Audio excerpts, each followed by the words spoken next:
But now, Yes, you are audible now. Yes, good morning, Arsha. So, Isha, can you please introduce yourself to us? yes. So my name is Isha. I'm a 24-year-old girl. I've done my graduation from Miranda House, Delhi University in 2017. Was when I started preparing for civil services. I took my first attempt in BPSC 2019, and hereby I am taking exams. And meanwhile, to financially sustain myself, I also teach in local tuition classes. So this is all about me. Okay, Isha.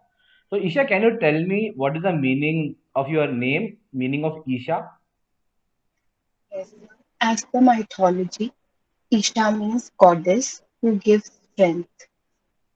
A goddess who gives Strength. friends. Okay, okay. Uh, can you tell me a few things you are proud about India? Yes. So can I take some? Yes, please take.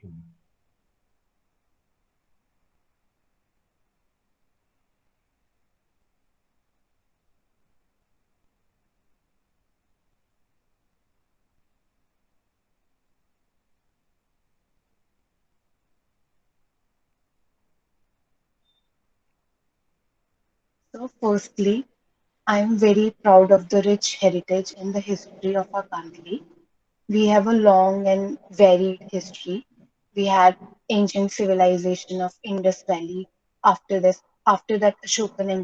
Empire, and after that, long Gupta Empire and Harsha history, and then medieval history. We have such rich culture and rule. After, secondly, I am proud of uh, the fact that after independence, in spite of being a nascent country, we opted for a democracy, and we are continuing with that, and we have a thriving democracy post 70 years our independence. And so, thirdly, I'm very proud of the fact that India is a very harmonious country, and different sects and different religions are living together very harmoniously in it. And we have the values of secularism and democracy in our country. So these are the three things I'm very proud of our country. So, are there anything in the present modern times which you are specifically proud of India?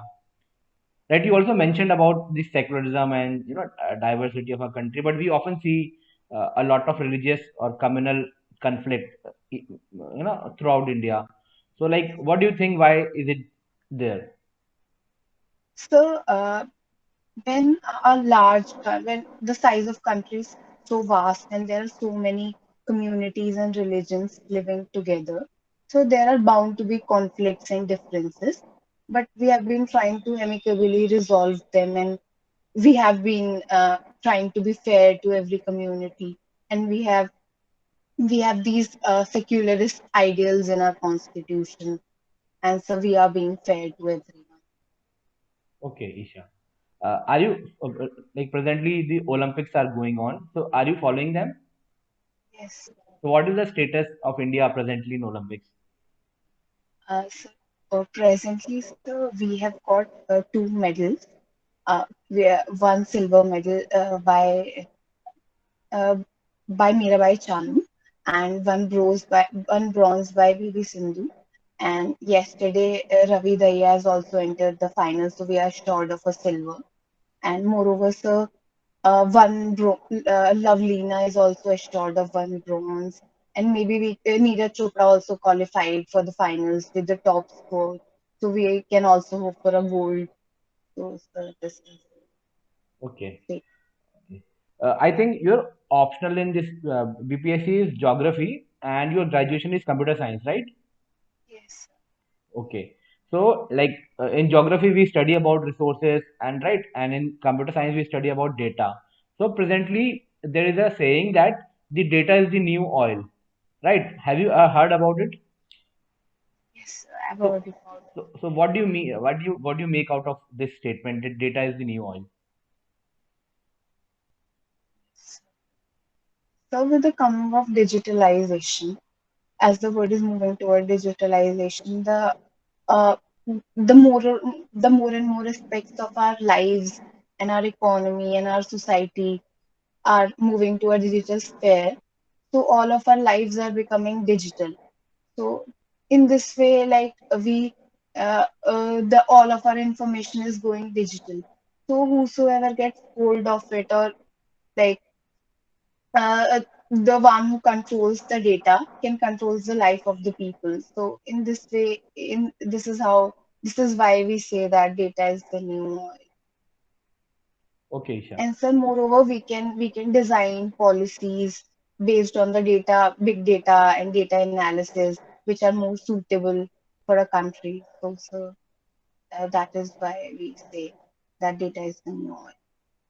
Okay. So has it any economic dimension, this statement data is the new oil, maybe in terms of monopoly or something? Yes, it has certain economic dimensions.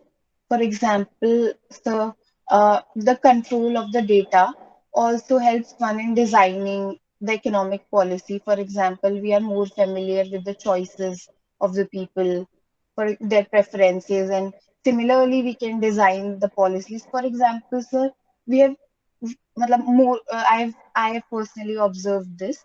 So when we talk about something, or when we Google search something about a specific product, then there are ads appearing all over our Google Chrome and different websites, so that we are more pushed. It's a kind of nudge behavior that we can be pushed into the choices. So, sir, this is one of the economic aspects of the data is. Okay, Isha. My last question from you is, uh, you have graduated from Miranda House, right? So like Miranda House is a girls only college. So like in this present world, what do you think about male only or female only colleges and schools, right? So like, do you think they have any relevance? Are they have some positives or negatives? And if any, please can you tell us? Yes. Sir, I agree that the co-ed education is evolving, and we are moving from the male only and the female only colleges to co-ed education. But sir, these colleges have their own advantage as well. For example, the girls who come from rural background, their parents don't allow them. Like they were now the people are really accepting the idea of co-ed education, but earlier, few decades back, the people were not that eager to send their girls outside their cities and towns to some other cities in the co-ed college. But so they were familiar with if they find it to be a girls' college. And I myself found like girls coming from various farmers' family from remote places coming to Miranda House, but they were not that comfortable going to Hansraj or Hindu college that way. But so certainly it's changing. And of course, co-ed education has its own advantages. It provides the more holistic view of the world and helps in evolving more. But sir, these male only and female only colleges have also their certain. Okay, Isha. I think now Rishabh sir can take over from you. Yes, good morning. Hi, Isha. Hello, sir. Hi. So, you are from Meerut, okay? And Meerut is quite significant in historical context. So, can you tell me that significant episode that took place there and why it is famous? So the first war of independence, the 1857 revolt, have begun from Meerut on 10th May 1957. So that is why Meerut is famous. 1957. Sorry, sir, 1857. Sorry. Okay. So, what was the immediate reason for that? So immediate result. So there were many economic, political, and social factors, but the immediate factor was the introduction of a rifle uh, uh, whose opening or was made up of beef and pork that ignited the sentiments of the soldiers of the regiment. Okay, so can you tell me one important leader from Bihar during that revolution? Yes, the Kuwar Singh was most Kuwar Singh of Ara. Okay, so what was the reason of failure? So one of the major reason for failure was it was not an organized revolt, and there was no central planning as to where it should where should go, and it was more of a sporadic event that was that began out of the local sentiments of the people.